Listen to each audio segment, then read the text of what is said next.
After the checkered flag dropped at Michigan, one driver walked straight across pit road with fire in his eyes. He didn't go to his crew. He didn't go to victory lane. He didn't stop for the cameras.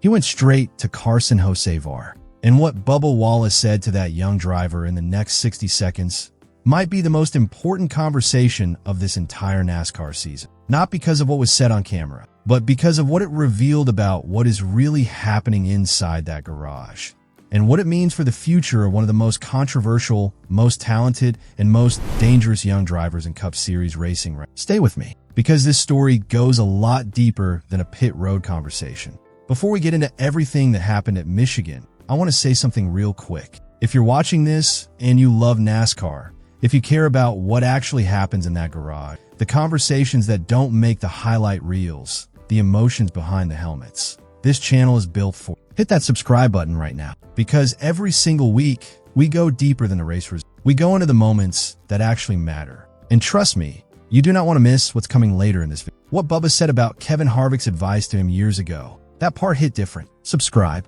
turn on notifications. Let's get into it. Let's set the scene. Michigan International Speedway, the Firekeepers Casino 400. This is one of those tracks where everything is amplified. The speeds are high.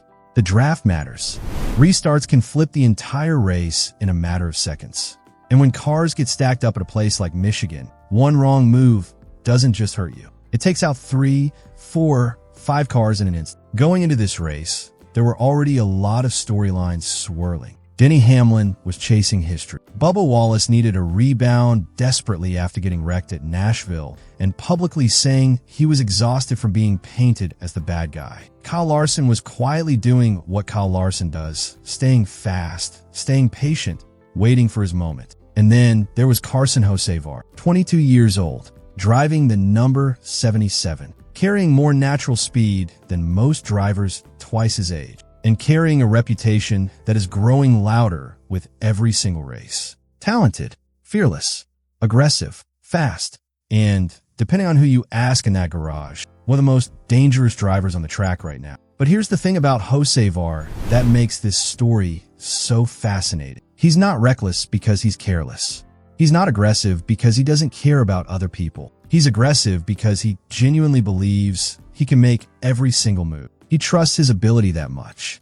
He looks at a closing gap, and where most drivers see danger, he sees an opportunity. That quality, that fearlessness, is exactly what makes him exciting to watch. And it is exactly what is going to ruin his career if nobody gets through to him. Now let's talk about what happened during the race itself. Stage 2, Michigan, restart.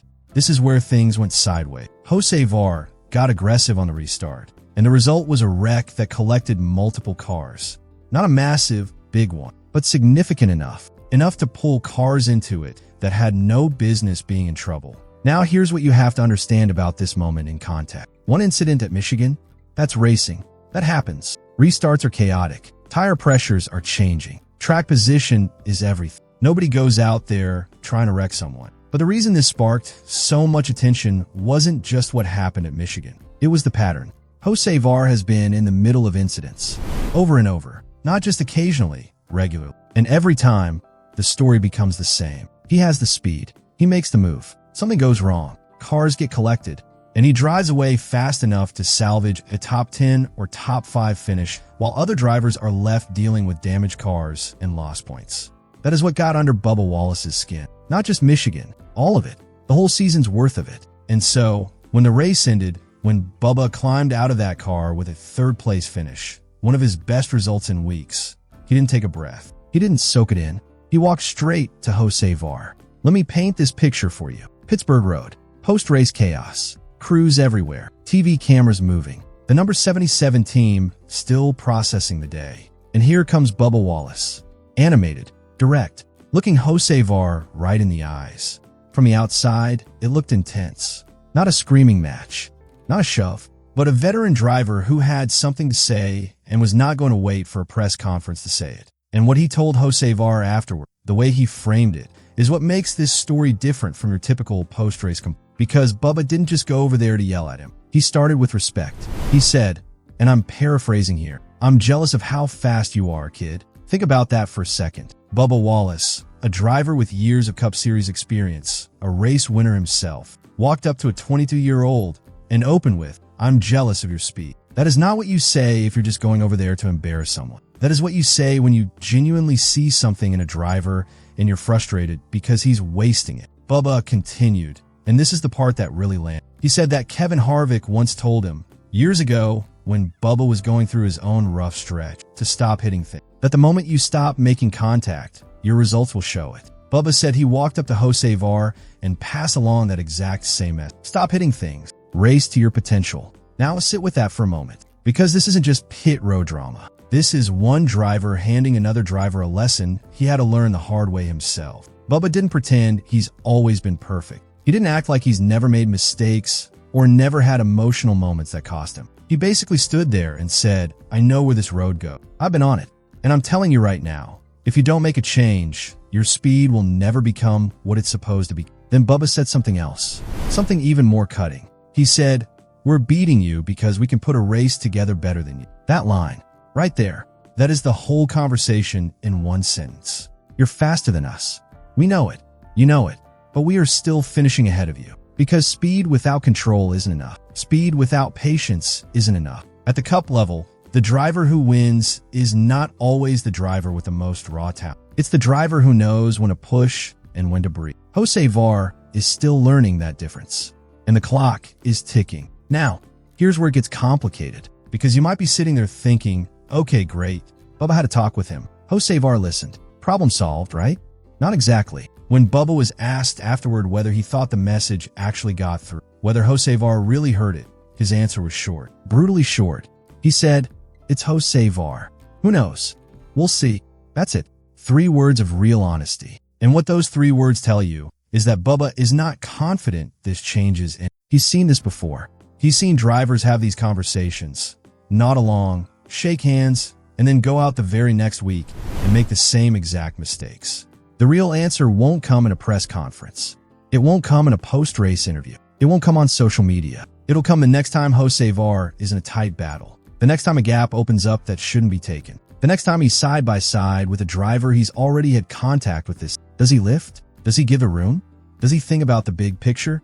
Or does he keep charging like every lap is the final lap of the Daytona 500? That is the question that defines the rest of Carson Hocevar's 2025 season. And here's the other consequence that doesn't get talked about enough. In NASCAR, you race the same 40 drivers week after week after week. There is no trade. There is no transfer window. You don't get to pick who you're running against. And when too many of those drivers stop trusting you, when word spreads through the garage that you're not safe to race around, your life gets harder in ways that don't show up. And they race you tighter. They give you less room. They remember what happened at Nashville. They remember what happened at Michigan. They move over for some drivers and not for others. And it's not personal. It's just how trust works at 190 miles per hour. Bubba Wallace knows this because he's lived through versions of it himself. He's been the driver people question. He's had seasons where his passion and his emotion cost him races and relationships in the garage. He worked to change that perception. It took time. He was telling Hocevar, "Don't wait as long as I did to figure this out." Now, let's zoom out even further, because there's more to this story. Here's something that puts all of this in perspective. Carson Hocevar came into the Cup Series as one of the most hyped young drivers in. His raw speed was undeniable from the first laps he turned in a Cup car. There were moments in his rookie stretch where even veteran crew chiefs in that garage were watching his in-car footage and quietly saying, "This kid is something different." And they were right. He is something different. The problem is that talent at the Cup level is not rare anymore. Every single car in that field is driven by someone who is the fastest driver in their hometown, their region, their series. Everyone who makes it to Cup was a prodigy somewhere. The field narrows the gene pool until you're looking at 40 of the most naturally gifted racing drivers in the country. At that level, talent is the price of admission. It is not a differentiator. What separates the drivers who win championships from the drivers who become cautionary tales is not raw speed. It's Rasecraft. It's judgment. It's the ability to read a situation, to feel when the move is there and when it isn't, and act on that instinct consistently and correctly over the course of a 500-mile race and a 36-race season. Think about the drivers who figured that lesson out early. Think about what Kyle Larson looked like before he truly put it all together. Think about what Chase Elliott's development trajectory looked like. Think about Martin Truex Jr. in his early career before he became one of the most methodical, patient racers of his generation.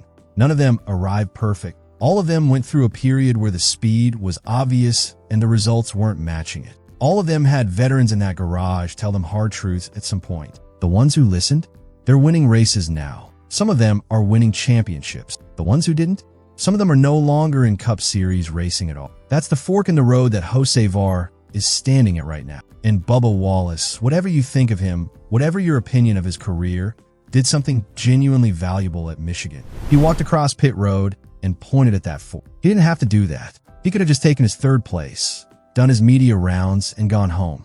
Nobody would have said a word. But he chose to go over there. He chose to be direct. He chose to pass on a lesson that was given to him. And for Hocevar's part, he did listen. He didn't get defensive in public. He didn't fire back. He acknowledged the conversation.